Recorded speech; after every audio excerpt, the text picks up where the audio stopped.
Water literally wet. What do you not understand? We've already been through this before, but since you're an idiot, we'll go through it again. Water itself is not wet, but water, if applied to an object, can make things wet. So you're gonna sit here and tell me water is not wet, but water can make things wet?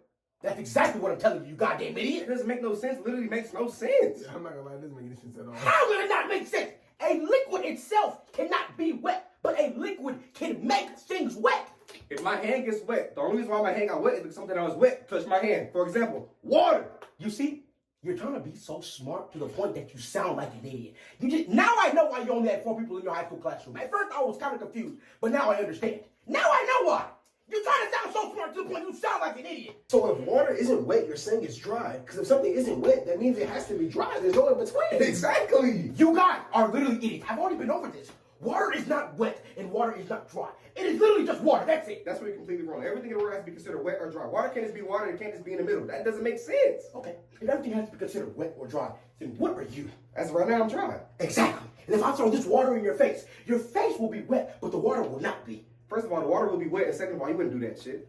First of all, the water will not be wet, and second of all, who wouldn't do that shit? Yeah. Uh-huh.